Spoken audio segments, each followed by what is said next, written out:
Hey everybody, welcome to Hear Us Out. I'm Patrick. And I'm Paul.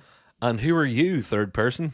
I am Brian, and or Brew, people might say, Yeah, we listen, should hear you referring to me as at some point.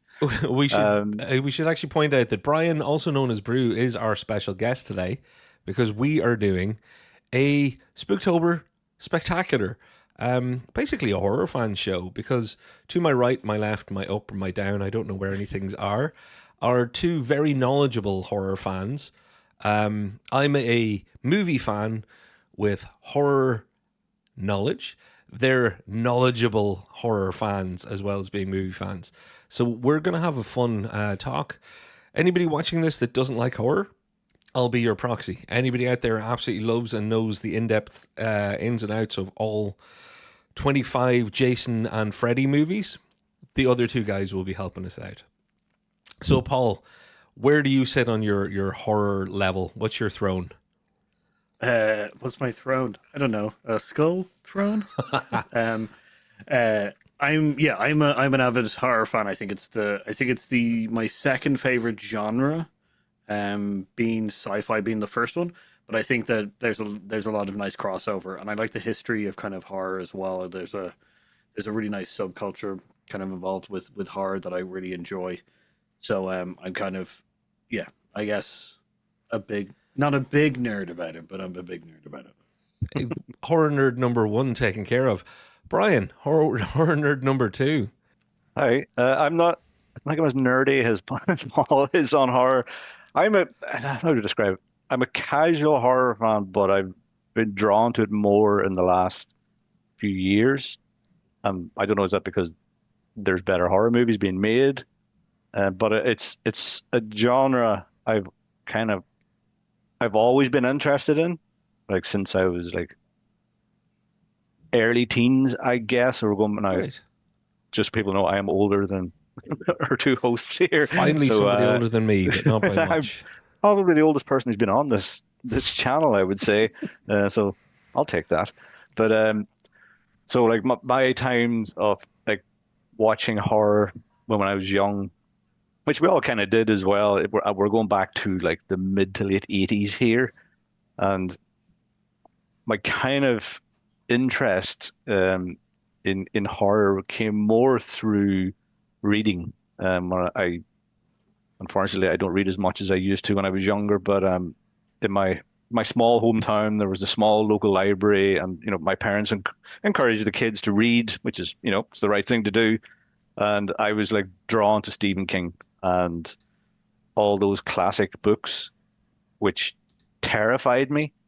But like, they say about a good book, you can't put it down. His books, you wanted to put them down, but you couldn't put them down. Yeah, they And grab you. yeah, and like anytime I would go into it's just a small local library. I was drawn to that section, like the horror, Yeah. mystery, like Dean Koontz, I think, was one of the big writers at the time. Anne Rice, like I enjoyed her Yeah. early Interview with the Vampire and Queen of the Damned, and so I kind of like I didn't read like fantasy novels. Like I'd never heard of Lord of the Rings or any of these things because I was like in the creepy corner with the other creepy people trying to get scared, and it kind of stuck with me. And there's something about, as I said, not wanting to read something but really wanting to read it, Yeah. which kind of fascinated me. That how can some like words on a piece of paper scare the hell out of me? I should like I just find that interesting, and it kind of moved into movies, I suppose, through my dad, really, who's like been a movie fan his whole life. He worked in my local cinema when he was a teenager. I got a lot of my interest in movies and through him, and we've got very similar tastes. He's always liked horror movies as well, and he used to, he used to buy VHS cassettes, and he had shelves filled with them, and I'd go roaming, and I was finding things like The Birds. I remember watching The Birds. Psycho was one that, Proper classics then. yeah, because he bought classic movies. Jaws would have been there. Like he wasn't a huge horror fan. He didn't have a lot of them, but he was you're right, he was a classic kind of guy. Yeah. So he would buy them if they were good enough, and like they are classic movies. And like I don't know, there's something about that, watching something that makes you scared and why it's appealing. And my And sister asked me about it recently, actually, why do you watch these movies? I was like, well, why do people go on roller coasters or jump out of airplanes or what, what I might like? There's yeah, something odd about, like, I think as an emotion, fear is something people don't want generally, and they want to avoid, and no one likes to be scared. But lots of people do a little bit sometimes. in They a want to have controlled environment, like a roller yeah, coaster is a great exactly, yeah. example. And it's always interested me that where you can, and it's the same as like I suppose most art and movies where watching something at home on a TV screen that is not real, it's full of actors, it's a story, but you're not going to sleep that night because of it. I just Yeah. find that I find it interesting, like that, like people can write and act and make these types of movies that genuinely will terrify people. Not everybody, like it is, all will know this as well. It is subjective. Like some things Yeah. freak people out that wouldn't bother other people. I think as you get older, you do become a little bit more, immune's the right word, but it can be harder You can be to shock conditioned a and little bit, maybe. You yeah. can build up a tolerance. And I kind of didn't for a long time, probably through, like the late 90s, early 2000s. I wasn't watching a whole lot of it because I didn't find a lot, to be honest, that I was interested in. There was lots of franchisey things and sequels and reboots and stuff like that. And that kind of part of the whole horror industry, it's not something I'm a big fan of. Like I'm not a big fan of Well, watching I'm, sequels all the time. I'm going to cut in on you, Brian, because, Mm. like, Paul, I could see you wanted in on a few things there, but I just want to say, Brian is one of the, he's a brilliant, you've been one of the longest time viewers of our channel, one of the top commenters and contributors. You always add a whole lot. But it's great to have you on because look how brilliantly, and Paul, this doesn't look good for us, how brilliantly you've spoken for the last few minutes, showing your interest and your excitement. And that is why everybody, Brian, your Twitter handle is on screen. Brian's mostly known on Twitter as the music guy, which is why we'll have him back on for a music thing, because infinitely knowledgeable about music. But I've noticed, because we've known each other a long time, I've noticed in the last few years that your horror interest is starting to show up more, even on your sizable Twitter following. I can hear it when you're speaking, saying, I loved it. There was a time when it didn't go so well, but in the last few years things have been golden.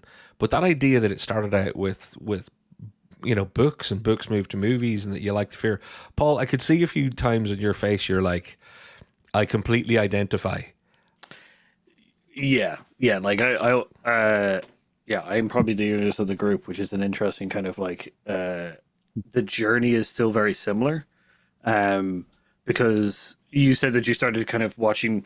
I started reading horror movies or horror books quite early on as well. Like Anne Rice and even the classics with Bram Stoker and R.L. Steins and stuff like that. It really kind of interested me, yeah. But you mentioned that the 80s kind of films things were where you started watching a little bit more of the horror movies. The 80s are seen as like the first golden age of like the horror movie kind of like decade.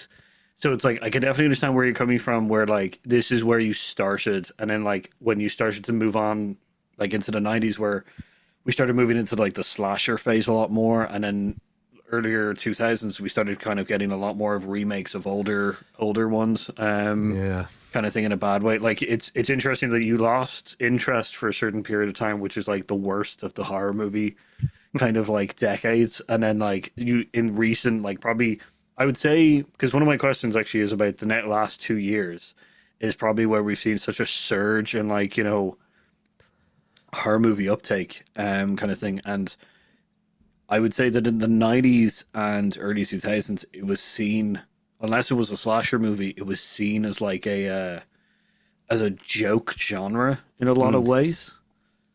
It's interesting to bring that up, Paul, because as the middle ground man here, yeah, horror has been looked down on a little bit, particularly in that kind of 90s 2000s it was a cheap way to make movies, cheap profits. It wasn't really seen as the high end of the art form.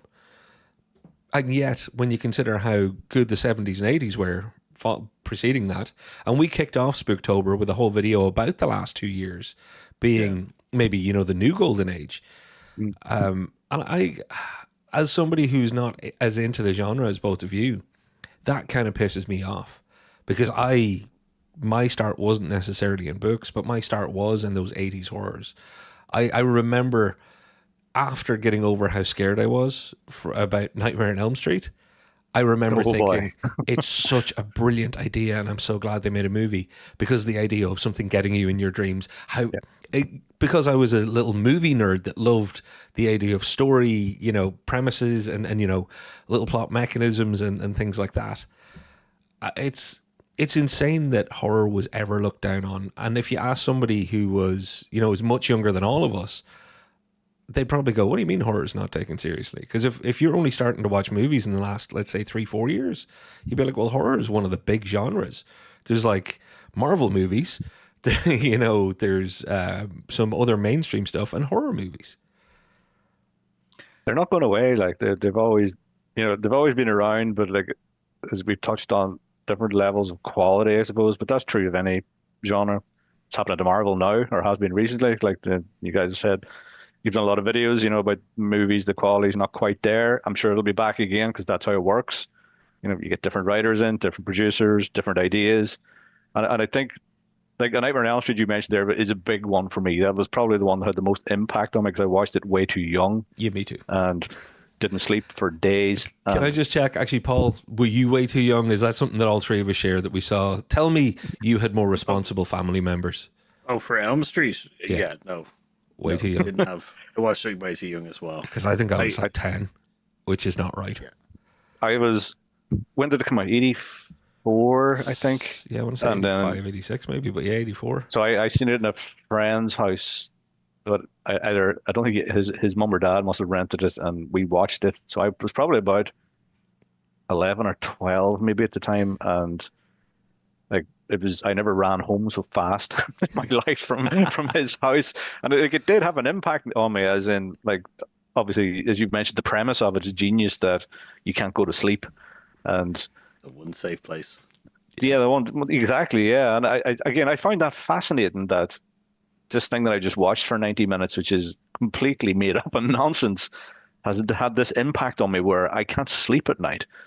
And I find that kind of thrilling. That's that art, or whatever you want to call it, can do that to me and to the millions of people who watch horror movies all over the world. Like, that's, like, as I said earlier, I think I get a bit more immune to it a little bit as you get older. Like, there are still horror movies out there that I've watched that have impacted me and kept me awake at night, but it's not as frequent as it would have been, when you're in your teens, I think. And I think that's just part of getting older as well. Or I think the genre changes, though, doesn't it? I think as you get older, I think you're less afraid of certain specific subgenres of horror.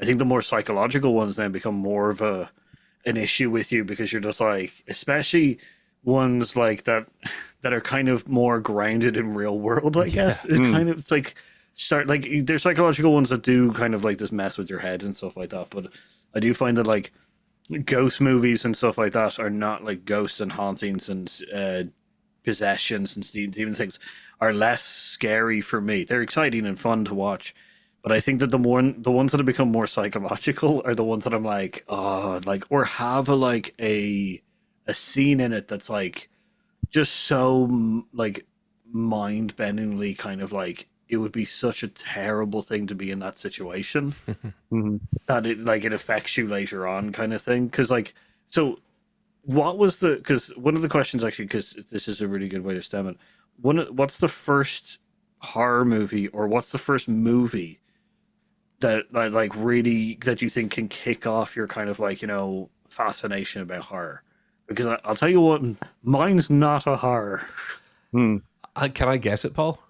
Yeah. It's Gremlins. Yeah. It's Gremlins. Yes. Excellent choice. Yeah. Yeah.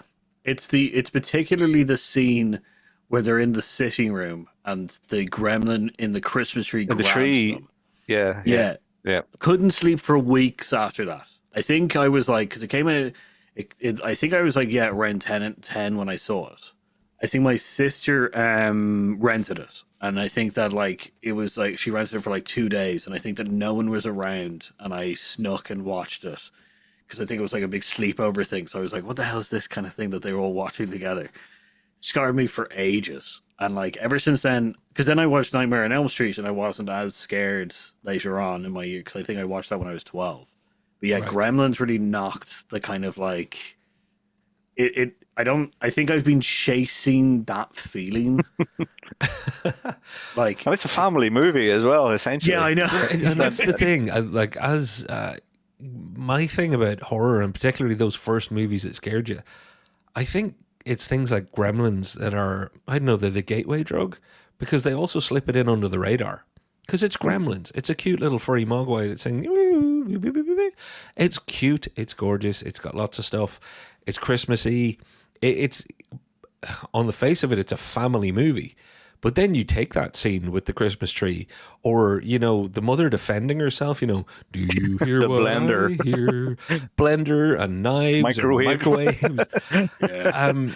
It was like, it was intense. I'm not going to lie that every time, because I watched Gremlins a lot, I, you know, recorded it off TV eventually, and then, you know, wore the tape out. It scared me. And I'm not going to say it scared me every time. But because it was one of the original scares, there was still an uncomfortable feeling sometimes. And I think that's one of the things that maybe you're saying you're still chasing it, Paul. I think that's one of the things that Salem's Lot, for me, is my answer. And I never wanted to go back and chase that feeling because it really got me. It's the one where I got too scared. You know, not just like I got scared, because Gremlins scared me the right amount. Salem's Lot scared me the wrong amount. I would say that Gremlins were like a borderline trauma. Like, but I once I got shouldn't over laugh that, at your trauma, Yeah, but we're good friends. wow. Yeah. yeah, but like it was borderline. I'm gonna say borderline traumatizing as a child kind of thing. But like, I think ever since then, yeah, just been chasing that kind of like I couldn't sleep for days. I'd wake up in the middle of the night, like scared, running into my parents and stuff like that, and then like yeah, as I decided like 2 years later, decided to watch another one, and of course it was about sleep. There you go. And like, and just didn't get I think Gremlins may have just scared the scare out of me, and then from then I'm like, no, I gotta have this thing back. You know? What about you, Brian? What was one of the first? Kind of like similar again, going along with the theme of a family movie that I saw in the cinema when I would have been 9, maybe, was Ghostbusters. And even though it's That's a fun kind of like movie. it's a comedy, it's a family comedy. It's the scary stuff in it is what stuck with me. Now, I was too young to get a lot of the jokes, I'm assuming, you know, like the Bill Murray and the brilliant cast of Ghostbusters, but it's the ghost in the library, That's like that stayed in my head for weeks. Intense. The like Zool in Dana, like that The chair with scared the me. arms. The chair with the arms and the fridge and like yeah, and like my cousin who came along as well, like it absolutely ruined her. Like she just like she didn't sleep for like weeks after seeing Ghostbusters, and hers was like it was when all the ghosts are unleashed in New York, and the one that goes into the back of the cab, Yeah, the driver is like the crypt keeper looking decomposed guy. Yeah. looking thing. That's the one that got her, and like she still talks about like if I've seen her, she still brings it up, and we're going back 40 years here now. Like so, like that's one like from a childhood point of view. A Nightmare on Elm Street, obviously, it was a big one for me, and I think I said like I'm immune to like a lot of it now as you get older. I still get affected by like possession, demonic possession in movies. And so obviously, The Exorcist was traumatic. I think I turned it off the first time I watched it. I couldn't hack it. No, I wasn't young. I was a teenager, I think, but I wasn't 10 or 11, and I just couldn't hack it. And like I had to go back to it again like a couple of years later because it is traumatic, and I've watched it like about 2 or 3 years ago, like at Halloween time, when it was on TV, and again, like still like the actual exorcism scene, which it's rough to watch. Like it's extremely stressful. Like I find myself stressing when I watch it, even though I've seen it many times now. Like so, like those kind of when the Exorcist, the 70s, I think it was. Yeah. Yeah. Yeah, so like, and I know obviously when it came out at the time, it had a huge impact and like culturally and obviously on movies. There's been many lesser versions made of including other Exorcist movies, but yeah, like that was a big one like that. But And The Exorcist terrified my mum I completely. think it terrified everybody, but it's also, Yeah. and Paul, this is where, as our horror historian, we did a whole thing on The Exorcist because it's significant in the history of horror movies. It's the first thing that started getting recognition in awards and actually being taken seriously. Because horror, as brilliant as Hitchcock was, and as brilliant as many of the real auteurs of horror before that, Exorcist was that first new wave. Hey, this stuff isn't just scare films that you find on a VHS shelf or in a dodgy theater down the side lane. The Exorcist kind of set a lot of new standards that I think gave us some of the great stuff that came along then in the late 70s and into the 80s. Yeah, I Yeah, yeah. agree. So it was 73 is when it came out. It's one of those milestone in movie history kind of things Yep. of like, because I think Poltergeist within the kind of a horror kind of like I guess milestones, like you would have stuff like the classic kind of like, Dracula's and stuff like that like were kind of stage plays but on film and stuff like that. Yeah. But it was always the methods. So that was the really interesting thing. The methods of like having just the beam of light across the eyes when like something intense was happening or something like that. There's all these kind of there was all these milestone moments, and the exorcism kind of broke the mold quite early on because it what is it, William, the director William Friedkin. Friedkin. Friedkin. yeah, his methods were so extreme in filming that film, like threatening like the was it threatening Jason Miller and stuff like that with the shotgun, like the stories People got hurt about on the film. set doing all sorts of crazy stuff. Yeah, it was And the insane. wee girl Yeah. went through a lot. They put her through. Yeah, Linda like- Blair, is that what you call Linda her? Blair, Linda yeah. Blair. They So like put her the to the point of abuse. Some people were saying like, Yeah. well, oh yeah, how she yeah, was- no, it's absolutely been like a treated. lot of it is kind of it's absolutely crazy. So like not only is it a crazy milestone within the kind of horror community, it's also one that's kind of like this is an extreme kind of mainstream movie that also has a weird method kind of to its filming and stuff. Like it has, not only was it a terrifying movie at the time, it also had this air of like legend around it kind of thing. Yeah, it was So that's- cursed, wasn't it? That was the whole thing. The Poltergeist was the cursed one. Or was it? Yeah, but there was yeah. lots of So- stuff on that as well, wasn't there? In the set of The Exorcist, Yeah, there's loads of kind of like lights and stuff like that going weird and all that kind of stuff. But like it had a legend around the actual thing. So like yeah, it's a crazy thing to move on or to like milestone it, because like then I think like after that we had the 80s, we had a couple of like 81s, and then after that it was like Blair Witch and stuff like that. I think Blair Witch was like probably the next most 90, I think it was 90, no, 2000 was it? Blair Witch like- would have been 99. I want to Yeah, say I think around there, 99. yeah. Yeah, maybe. And I agree with Paul. Like it was kind of right at the very end of the decade. It was something that came along in the early days of the internet, but obviously played a big part in the success of it. As in, I don't like a lot of people probably didn't even have the internet, but then they had this website spinning that this was actual footage, found footage. Hence the phrase that's used everywhere now. But like people believed it, and but again, it's. Like I watched it again recently as well. I loved it when I went to see it, but it was one of those where I went with like 3 other people, and I was the only person who liked it. The other 3 people hated it. I remember like I no just longer checked, it invite was us to 99, which means it's 25 years old. And guess what? I still haven't seen it.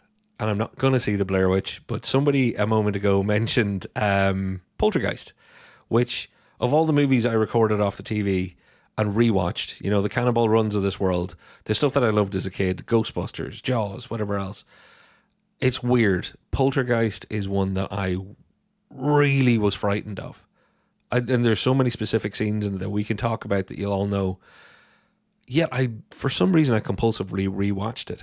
So Poltergeist for me is the movie that helps me understand real horror fans like yourselves, because I hated watching it, but I loved watching it, and I cannot explain that. That's like I said at the start, like reading, not wanting to turn the page, but wanting to turn the page. Yeah.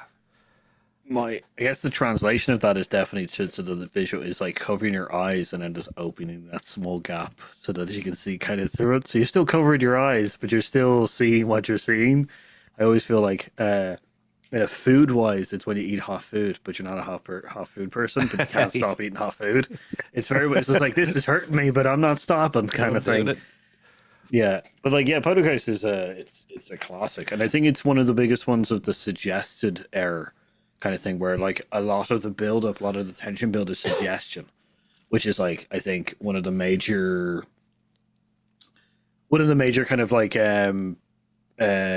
tells of a good movie is the tension build of suggestion, because like I think the reason why the 90s and 80s were not as scary or not kind of as prolific with the specific kind of good horror movies is because that they moved to slashers. And like slashers weren't suggestive in any fashion.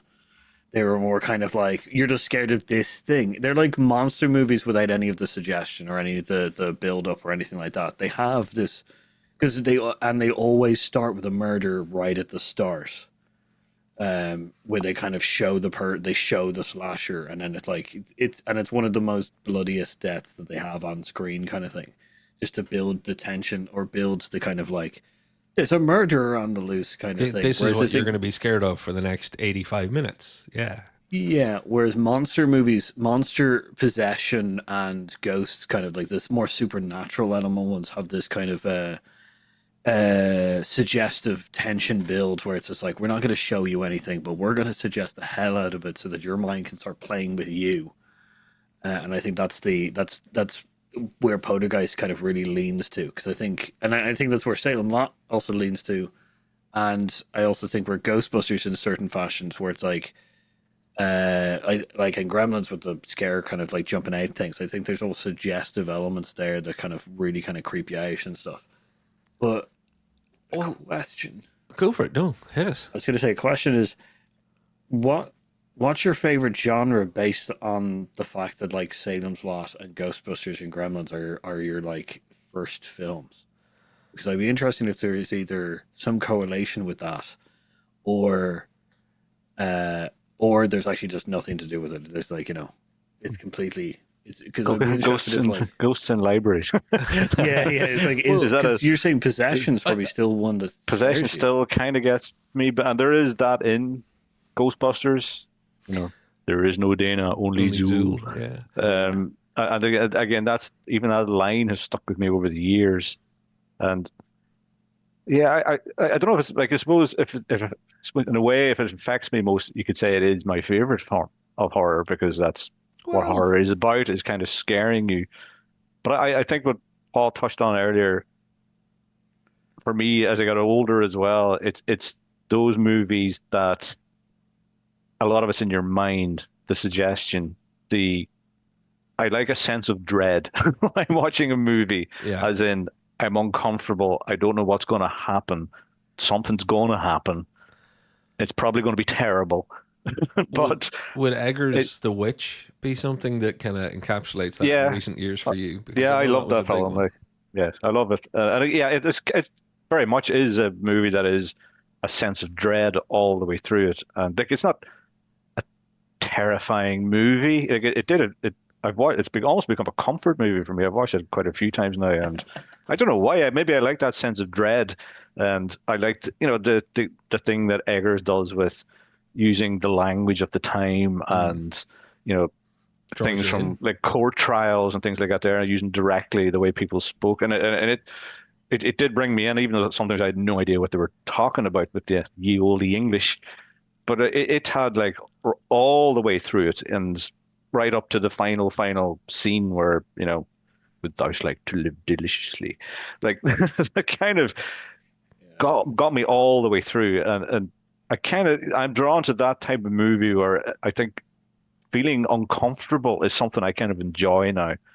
Not as much as Boo or even slashers. Like I was never a massive fan of slasher movies, but in recent years there's been a few I've really, really enjoyed where they've been revisited and revamped, and not even revamped. They're almost been made as if they were made back in the 70s and 80s, like the X trilogy. Like those movies are deliberately look like this was shot in the 70s, and Maxine deliberately looks like it was shot in the 80s and the 20s for, I think it was the 20s for Pearl. Yeah. And it took these movies, in a slightly different direction. Made them a bit more interesting than like an ambling dude who's just going around killing teenagers and you're never really sure why they're doing it. So I go back to the feeling uncomfortable or a sense of dread or being unsure, even when the movie ends, being unsure of what I just watched. That's something I find intriguing as well, where I'm sitting an hour later going, what was that?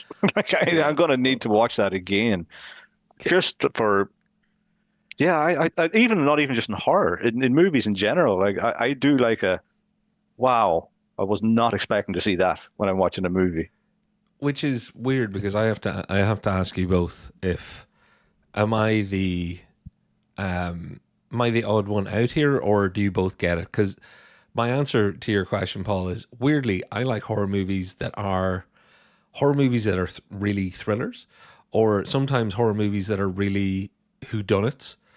But usually when horror is being used or co-opting another genre, like there's a film, I can't actually remember who did it now, Devil, where it's a bunch of people in an elevator in a lift, and one of them is killing everybody else. As the lights go out and then somebody else is dead. It's essentially a horror, supernatural, very Shyamalan-y feeling whodunit horror. And I'm not suggesting it's a brilliant film, but when you say what's my horror genre, I can't pick one because I seem to gravitate towards films that have their own genre but use horror. Either they steal horror or horror's stolen them.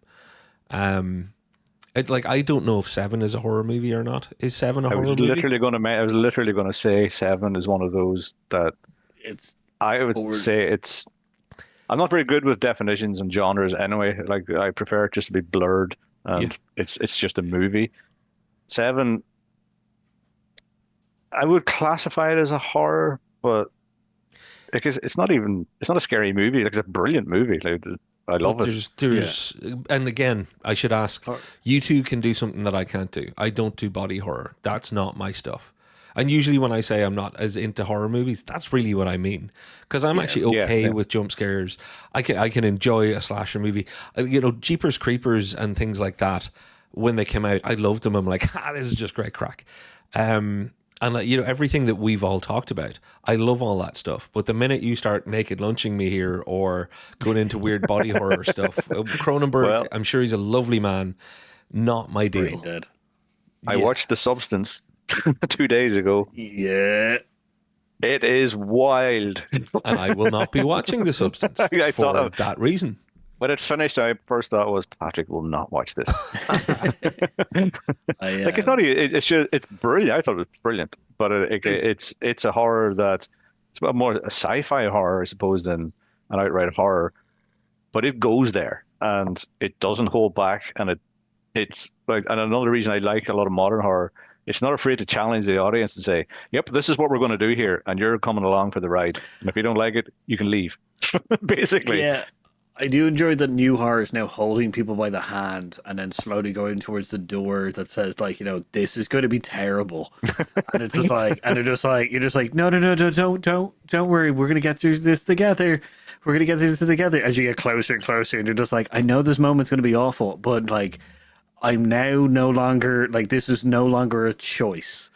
Where we're I know where we're going to kind of thing, which I really enjoy. There's some There's some new age horror that's like, yeah, definitely kind of like, going, pointing at the horrible thing and then going, this is where we're going, and you're coming with us. You're not stopping. Like, sorry in advance, but not sorry, And so Substance definitely kind of plays that very close to the line kind of elements and stuff like that, which I do think is great. And I think, and I respect the people who make those movies that, and you probably do see it in horror more than other genres where they're going to take a risk because the people making the movies have complete faith and trust that their audience isn't just going to be, oh goodness gracious, what the hell did you do that for? Like they're going to go with it even if it seems out there. In most cases, people will, because they know what they're in for. A lot of the time, you're going to see one of these movies. Like when I went to see when I watched The Substance, I knew it was going to be pretty. I'd heard it was going to be pretty far out, so I was kind of ready for it. And I think obviously I think even with horror movies now, you probably shouldn't even watch trailers anymore. Like they tend to give away far too much on like important plot points and twists that you shouldn't know about. But yeah, I do like in the kind of the last few years, and like whenever you did, was it last week or the week before the video you guys, or the stream that you did, you're going through like your movies of the year, horror movies of the year. Yeah. Well, everybody should watch that video. Like, we're all excellent choices, and I think there's only two of them I hadn't seen. I was like, I have to put those on my list: Cobweb and one other. Oh, Cobweb's worth it. Yeah. Yeah, and so I think that's what kind of why in the last couple of years I've been drawn to it more, is because I'm probably going to see something different, and sometimes not completely different. Like there's movies that have come out that featured on your list as well, Paul, that are kind of twists on an old-fashioned trope of art, like the slasher movie In a Violent Nature, which I thought was excellent. It's not for everybody, and I can understand people turning it off after 20 minutes going, this isn't what I expect from a it's not for Patrick. You should watch it, Patrick. I still will. No, but there's one of those things. I still will watch it. I'm overplaying my hand on the fear of horror stuff. For me, like I still will watch that. And I've watched Longlegs since we talked about it, because it was one of the couple that I hadn't seen. I can watch any horror. For me, it's more whether or not I'll enjoy it. And I know if something is going to be primarily based on just gore kills and body horror, it'll probably not. Now, don't get me wrong. You put a good enough story into it, and I can watch. You can do just about anything. But something like that, I know that there's going to be some extremely hard stuff. And there's one scene that has both freaked me out that I'll now be waiting for, which is apparently so hardcore. It's the 20-minute mark is what we're saying, yeah. Oh, Jesus. Now I even know like how long I have to wait to hit it. But if it's a good movie, it's a good movie. We've already talked about, it's Robert Eggers, isn't it? Because he has. I always get the two of them mixed up. He has a brother.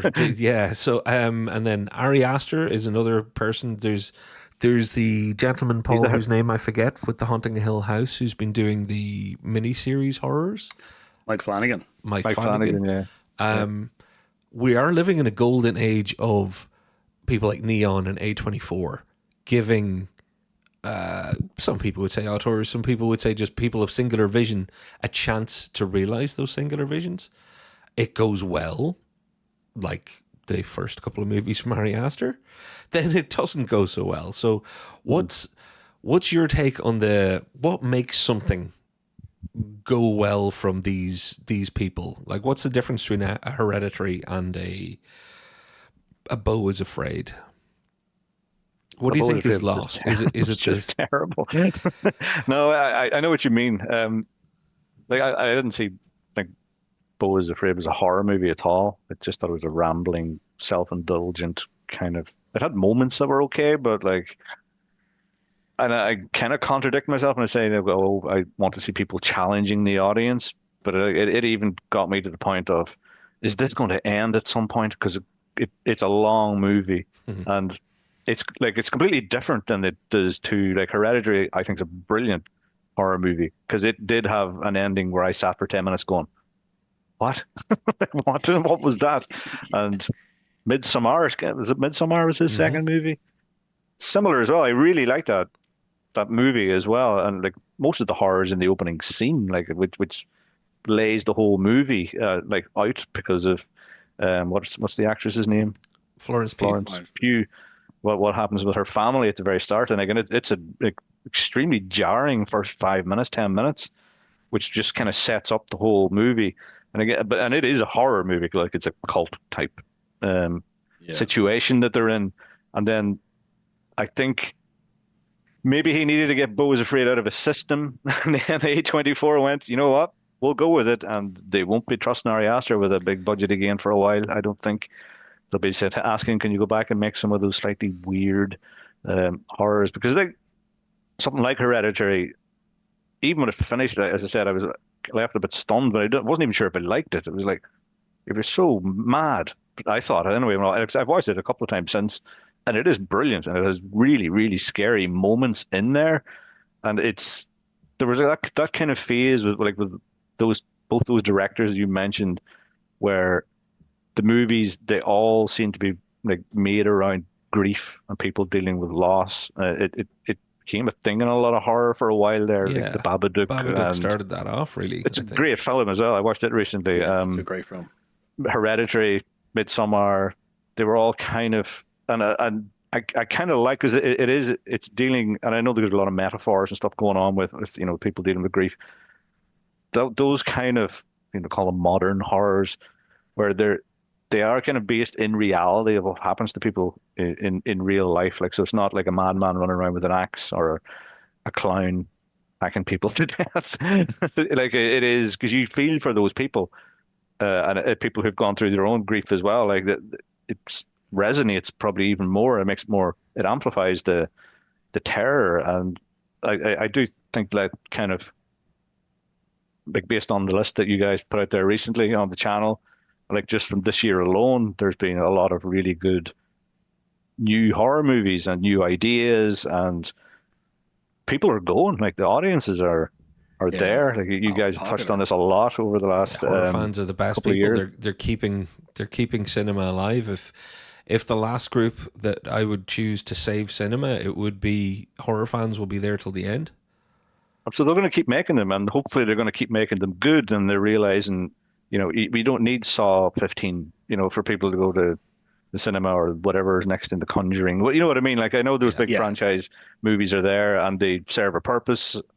They're very popular, but I think now that there's a realization where you can have Long Legs, despite its issues in the film, that is a huge smash, and bizarrely Terrifier 3 tops like the box office, which is just nuts.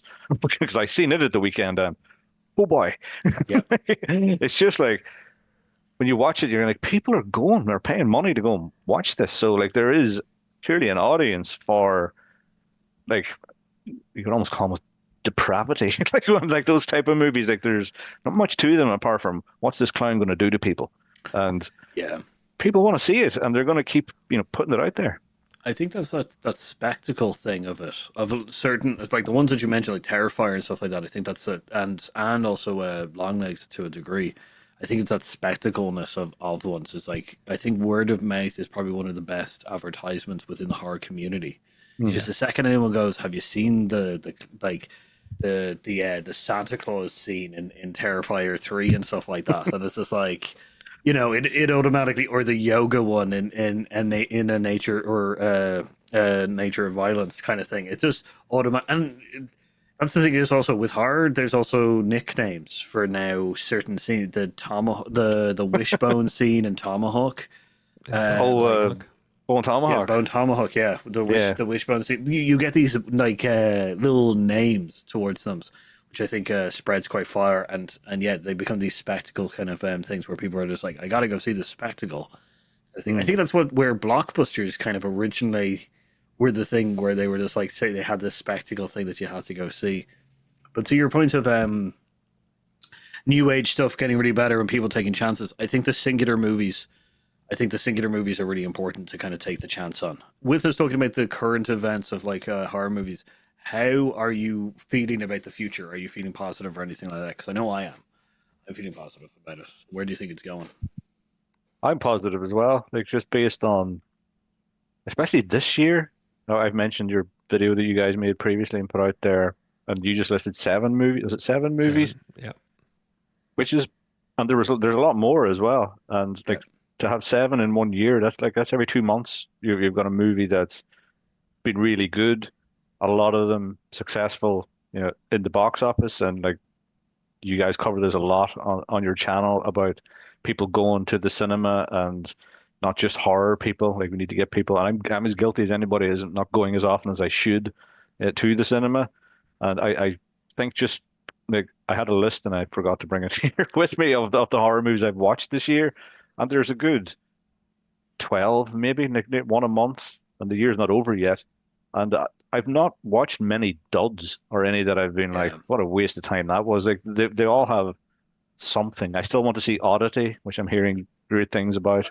I really want to see it as well. It's such an Yeah, interesting story. But that's yeah. that's the thing is getting excited about new horror movies and stuff like that. So it does look like the future is positive as long as people invest in the like and open the stories up.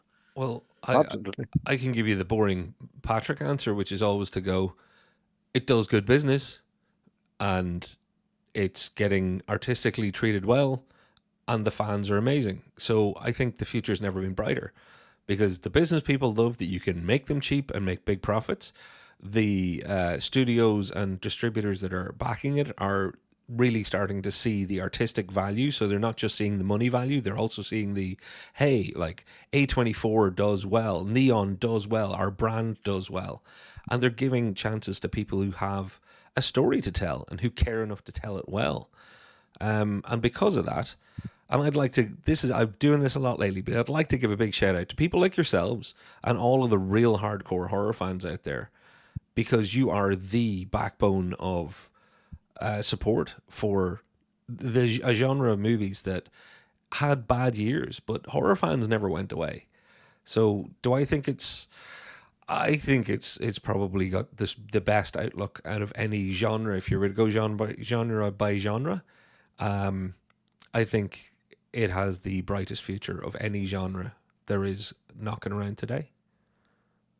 I'd like to see some new faces coming in as well, new writers and directors, new ideas, because I think there's going to be people writing and making movies now who like what we've literally been talking about, even looking at movies this year that have come out or last year and thinking I can do that, and that was really good, Yeah, and it's like that was a success at the even if it's not a success at the box office, that these types of movies will always find a home streaming, Netflix, whatever it might be, and they get lots and lots of views and attention.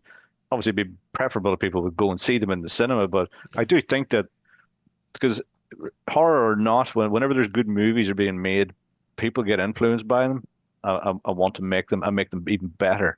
And I think yeah, just based on the last couple of years, I want to see more outrageous ideas.